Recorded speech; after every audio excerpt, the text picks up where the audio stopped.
On the morning of July 7, 2025, a seemingly ordinary day began in the heart of Los Angeles.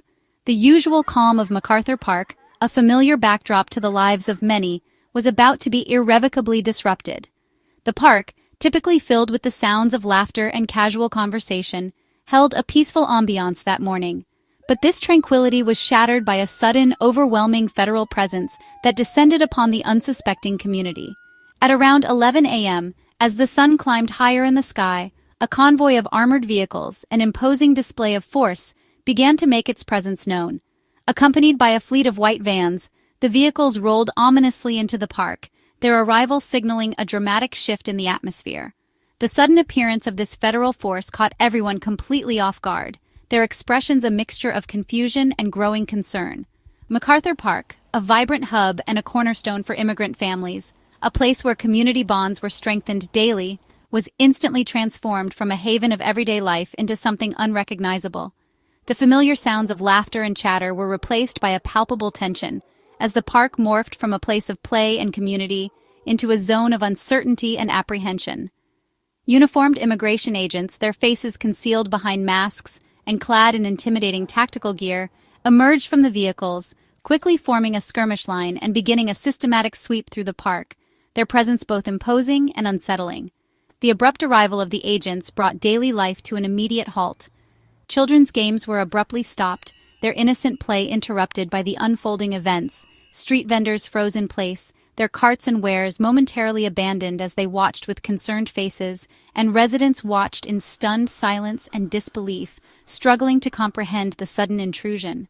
The operation was unannounced, leaving the community in the dark, its purpose unclear and shrouded in mystery, and its sheer scale made it impossible to ignore, casting a long shadow over the park and its inhabitants. The agents' highly organized movements and their concealed identities, hidden behind masks, only heightened the pervasive sense of intimidation and fear that gripped the park. The park, once a vibrant symbol of community and a gathering place for families, now felt transformed into a stage set for a stark show of federal force, a deliberate act of intimidation. The message conveyed by their presence was unmistakable and chilling. This was not a routine action or a simple procedure, but a deliberate, highly visible, and undeniably powerful display of federal authority. For those present that day, caught in the midst of this extraordinary event, it was a morning they would not soon forget, an unforgettable moment etched into their memories. The operation was a massive multi-agency effort, meticulously planned and executed. It was clear from the outset that this was no ordinary law enforcement action. About 100 federal immigration agents descended upon MacArthur Park, a coordinated influx that signaled the scale of the operation. These agents, primarily from the U.S. Border Patrol, led the sweep, moving with a sense of purpose and determination. They were the point of the spear in this controversial undertaking. They were joined by nearly 90 armed U.S. troops, a deployment that raised serious questions about the role of the military in domestic law enforcement. This combination of forces created an overwhelming show of force, designed to assert control and send a clear message about the government's resolve. The park quickly became a convergence point, not just for federal agents, but for a wide array of individuals and groups, all drawn to the unfolding drama. Soldiers, city officials, and of course alarmed residents, many of whom had deep ties to the park and the surrounding community. Mayor Karenbass arrived on scene, a visible sign of the city's concern and its commitment to understanding what was happening. She immediately began demanding answers and standing in direct opposition to the operation, challenging the federal government's authority and methods. Activists and protesters gathered, their numbers swelling as word spread about the events unfolding at MacArthur Park. They were voicing outrage and confusion, demanding transparency and accountability from the authorities involved. The park's usual crowd, families seeking recreation and community, found themselves caught in the middle of a highly charged situation. Children at summer camp, their innocent activities disrupted, were ushered away from the scene, their day of fun replaced by fear and uncertainty. Local residents were displaced and unsettled, their sense of security shattered by the sudden and overwhelming presence of law enforcement. Agents in tactical gear, their faces often obscured, moved with a sense of urgency and purpose. Some on horseback moved with purpose, their elevated position providing a clear view of the unfolding events. Their presence was both intimidating and unmistakable, a symbol of the power being wielded in MacArthur Park that day. The soldiers, heavily armed, stood ready for any confrontation, their presence adding to the already tense atmosphere. The sheer number and organization of federal personnel sent a clear message. This was a show of force intended to deter and control. The government was prepared to use significant resources for immigration enforcement, regardless of the impact on the community. The heart of Los Angeles had become a demonstration ground for federal power, leaving many to question the justification and the long-term consequences of such a display. The operation extended far beyond boots on the ground. A Homeland Security helicopter circled overhead, its constant presence amplifying the tension below. 17 military Humvees lined the park's perimeter, their armored bulk a stark contrast to the neighborhood's usual traffic. Military cargo trucks and ambulances signaled readiness for any scenario. Mounted agents patrolled the park, their elevated vantage adding to the spectacle. At one point, agents on horseback posed with an American flag, a moment critics saw as more about optics than law enforcement. The combination of air surveillance, military vehicles, and mounted officers made the park feel like a city under siege. Every detail was calculated to project authority and control. For residents, the park was no longer a sanctuary, but an operational zone.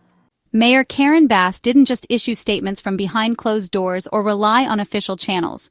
Recognizing the gravity of the situation unfolding in MacArthur Park, she understood the need for immediate and decisive action. Instead, she went straight to MacArthur Park, the very heart of the controversy. Her decision to be physically present spoke volumes. On camera, with the news media capturing every moment, she confronted federal agents directly. This wasn't a private conversation, it was a public challenge. She was demanding to know who was in charge, what the legal basis for the operation was, and why this show of force was deemed necessary. Her questions cut to the core of the matter. Her presence immediately became a rallying point, not just for concerned citizens, but for the entire city's response. It signaled a unified front. It was a clear signal of resistance to what many perceived as an unwarranted federal incursion into the lives of Angelenos. The city would not stand idly by. Bass didn't mince words, calling the scene an armed occupation, a term that resonated deeply with many residents. She went further, accusing the federal government of staging a carefully orchestrated show, designed more to intimidate the community than to enforce any legitimate laws. With unwavering resolve, she demanded the agents withdraw from MacArthur Park immediately, emphasizing the disruption and fear they were causing. She framed the entire event as nothing more than political theater, a calculated move to score points rather than a genuine effort at law enforcement or public safety. Later that day, at a highly publicized news conference, she reiterated her concerns and amplified her message to a wider audience. She emphasized the crucial fact that no arrests were made during the operation, despite the heavy show of force and the disruption it caused. This, she argued, strongly suggested that the real goal of the operation was simply to spread fear and anxiety throughout the community. Bass made sure to highlight the significant disruption to families and the emotional toll on children who witnessed the events unfold in their neighborhood park. She painted a vivid picture, describing MacArthur Park, a place of recreation and community gathering, as a city under siege, a powerful image that captured the gravity of the situation. Her forceful and immediate response firmly positioned her as a staunch defender of Los Angeles and its residents. She stood in opposition to what she characterized as a hostile and unwarranted federal intrusion into the city's affairs. The mayor's decisive actions and strong words effectively set the tone for the city's official stance, demonstrating a commitment to protecting its community. Mayor Bass's central claim was clear. The operation's true purpose was to instill fear. Despite the overwhelming show of force, no arrests were made, fueling the belief that intimidation, not enforcement, was the goal. Community advocates echoed this, calling the raid psychological warfare against immigrant families. The choice of MacArthur Park, a symbol of the city's immigrant heart, was seen as a deliberate move to maximize fear. The operation ended as abruptly as it began, leaving residents anxious and unsettled. For city leaders, the legacy was not public safety, but a community left shaken. The event became a rallying point for those opposing federal immigration tactics. The federal response was unapologetic and defiant. Border Patrol Chief Gregory Bovino dismissed Mayor Bass's authority, declaring, "I don't work for Karen Bass." He warned that such operations would soon become normal in Los Angeles. The message: federal agents would go anywhere, anytime, regardless of local opposition. Officials justified the presence of armed troops as necessary for officer safety and enforcement. This stance directly challenged the city's sanctuary policies and local control. The MacArthur Park raid was not an isolated event, but the start of a more aggressive federal approach. For Los Angeles, it signaled a new era of confrontation over immigration enforcement. For Westlake residents, the raid was a shock. MacArthur Park, usually a place of community and recreation, became a zone of fear and confusion. The sudden arrival of armored vehicles and armed agents left families and children frightened. Activists and protesters quickly gathered, challenging the federal presence and supporting the community. Many saw the operation as a deliberate attempt to terrorize immigrants and score political points. The emotional toll was significant. Residents felt targeted and under siege. Community leaders worked to reassure and inform neighbors, but the sense of safety was deeply shaken. The event galvanized immigrant rights advocates, highlighting the human cost of such operations. Even without arrests, the damage to trust and security was profound. The MacArthur Park raid was part of a larger, ongoing federal deployment in Los Angeles.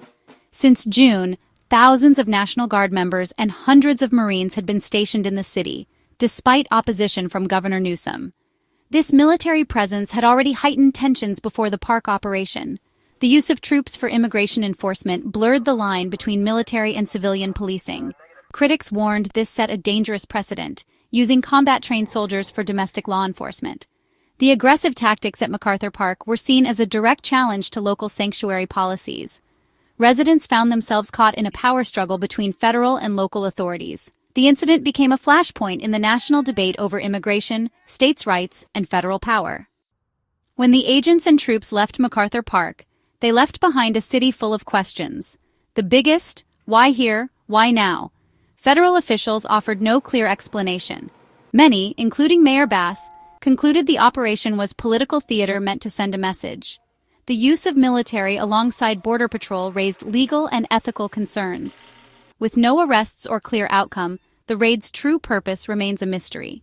Residents and city leaders now wonder if this is the new normal, and what recourse they have. For Los Angeles, the legacy of MacArthur Park is uncertainty, fear, and a city bracing for what comes next.